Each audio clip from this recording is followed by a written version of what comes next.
Στην άλλη άκρη της τηλεφωνικής μας γραμμής από την Ισπανία βρίσκεται ο Λάμπρος Αφανασούλας λίγο πριν ξεκινήσει την επίσημη δοκιμή, την επίσημη πρώτη δοκιμή. Καλημέρα Λάμπρο από την Κόρινθο. Καλημέρα και από το Σαλού.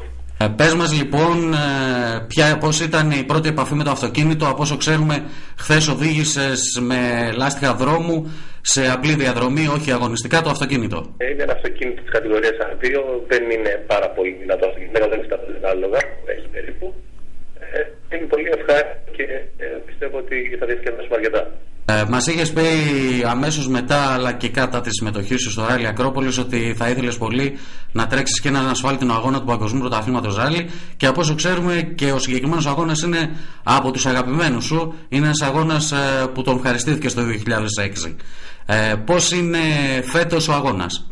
Μπορώ να πω ότι είναι ακόμα καλύτερο σαν ειδικές διαδρομές. Έχουν αλλάξει μερικές από αυτές που θα τρέξει, παραπάνω μισές έχουν αλλάξει, αλλά η Ισπανία έχει πάρα πολύ ωραίους ασφάλτινους ορεινούς δρόμους. Είναι καλύτερα και για το θέμα να μην κάνουν.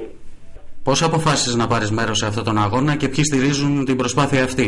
Πάντα ήθελα να κάνω αυτόν τον ασφάλτινο αγώνα γιατί μου αρέσει και η Ισπανία και γενικά η άσφαλτος, και βρήκαμε την προσπάθεια, τη χορηγία της Ζέτο και του Κλαμπ Καζίνο και καταφέραμε και συμπληρώσαμε τα χρήματα που χρειαζόντουσαν.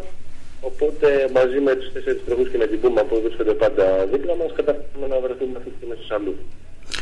Στο Σαλού λοιπόν, και με το μπαρμπρίζ να γράφει, όπως είπαμε, επισκεφτείτε το λουτράκι. Πες μας λίγο για τον ανταγωνισμό στη συγκεκριμένη κατηγορία που θα αγωνιστείς. Είμαστε 9 αυτοκίνητα που μετράνε στο Fiesta Sporting Trophy, από τα οποία τα 4, αν δεν κάνω λάθος, είναι Fiesta R2 και τα 5 είναι Fiesta N3, το αυτοκίνητο που θα τρέξει το 2006. Δεν γνωρίζουμε ακριβώς που βρίσκεται το, γιατί δεν έχουμε αγωνιστεί μαζί τους, αλλά σίγουρα 2 με 3 συνδυασμοί δείχνουν να είναι αρκετά γρήγοροι και θα έχουμε μια καλή μάχη για το βάθρο. Ο στόχος της ομάδας μας? Το βάθρο, και αν καταφέρουμε και πάμε όλα καλά, να μπορέσουμε να κερδίσουμε τον αγώνα. Να σε ευχαριστήσουμε πολύ. Ξέρουμε πως σε λίγο πρέπει να πας για την πρώτη αγωνιστική επαφή. Να σου ευχηθούμε καλή συνέχεια, καλόν αγώνα. Σε περιμένει ένα δύσκολο τριήμερο και ευχές όλων μας είναι μαζί σου, μαζί με την ομάδα της Αφανασούλας Racing Team, μαζί με σένα Λάμπρο και τον Νίκο Ζακιαίο και αρκετούς φίλους σου που από ό,τι μάθαμε βρίσκονται εκεί έχοντας εφοδιαστεί με ελληνικές σημαίες, κόρνες. Είναι αλήθεια?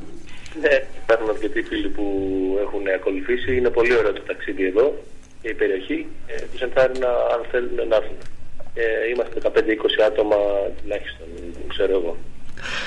Καλή συνέχεια λοιπόν, ευχαριστούμε πολύ και θα τα πούμε τη Δευτέρα.